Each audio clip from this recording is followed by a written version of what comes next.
And hopefully we're back. Let's see.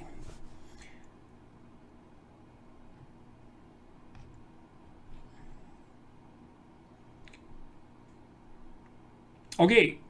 Mr. Cuban says, why is it so important to have kids if the world has an overpopulation problem? Well, who says the world has an overpopulation problem? I don't buy that.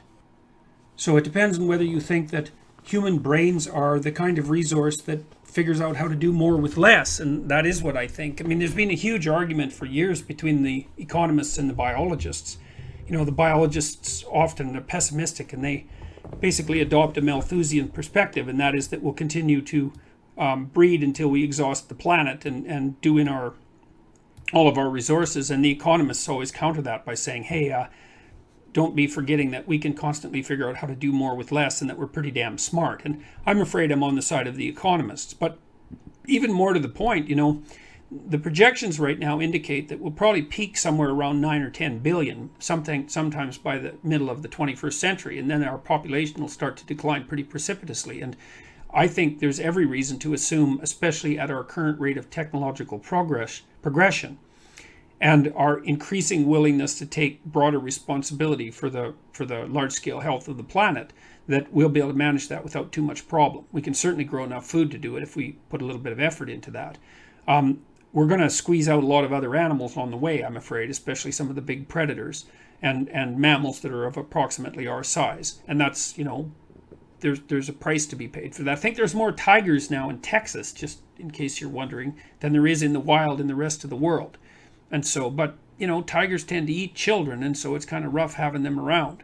But in any case, I'm not worried that we're going to overpopulate the planet and destroy everything. And I think that that's thinking that basically hasn't advanced since the 1960s, because we are making tremendous progress in pulling people out of the lower echelons of poverty. And there's a lot of terrible resource misuse at the lower echelons of the poverty distribution. So, for example, when people have to cook with wood, you know, that produces a tremendous amount of deforestation, for example, and that kind of thing.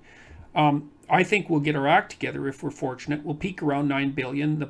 We'll be worrying about depopulation by the time some of the younger people are old. And besides, you have kids because that's part of life. So, and it's the two things aren't related in some sense as far as I'm concerned.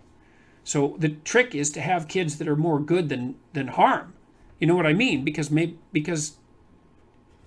people aren't only consumers, they're also producers. It's kind of appalling that we regard ourselves as consumers.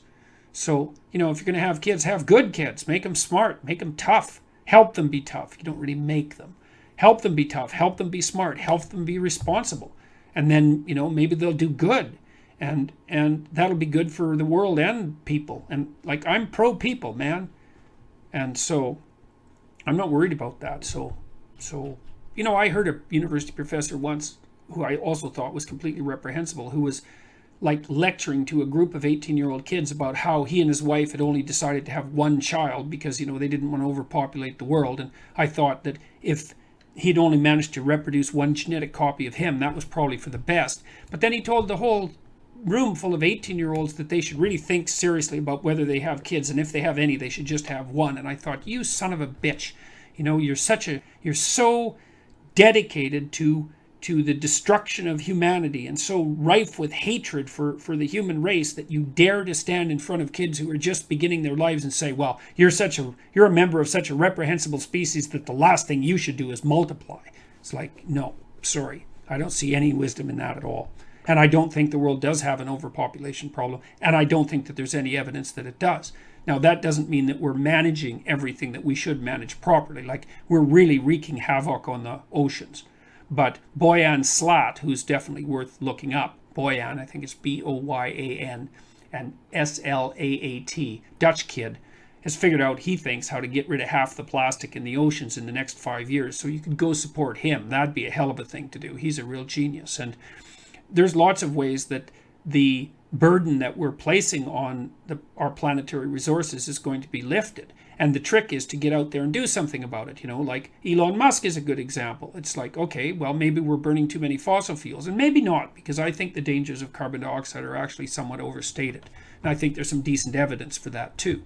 But it's hard to sort it out because so much of the climate change argument is predicated on an underlying philosophy such that if you're anti-capitalist, you believe that we're going to burn up the planet. And that's just not helpful, because I can't tell if your science is right or if you're just anti-Western and anti-capitalist. So, and like I spent 3 years working on a UN committee, the Secretary General's high-level panel on economic sustainability, I think it was called. And it produced a report in 2013. And I spent about 3 years reading everything I could get my hands on economic development and environmental sustainability. And the state of the planet is far less dismal than the doomsayers would have you believe.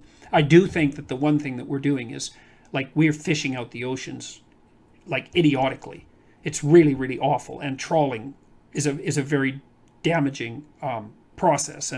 And I think that, like, if we left the damn oceans alone for about 15 years, they'd recover. Not the huge fish like tuna, because they take a long time to develop, but oceans would come back really quickly. And, but I think we'll get smart enough to do that sort of thing over the next 50 years, because, human beings aren't stupid, and we've actually only been worried about the planet, let's say, since about 1960. It was only 100 years ago that it was more or less self-evident that the natural world was inexhaustible in comparison to the puny efforts of humanity. And, we only figured out that there was enough of us to cause trouble by about 1960. For Christ's sake, how long do you expect it to take us to figure out how to take care of a whole planet?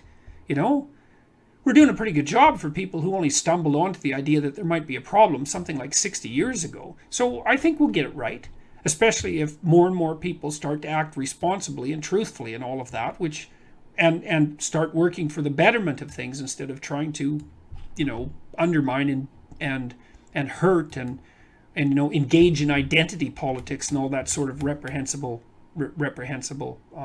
activity. Okay, let's see.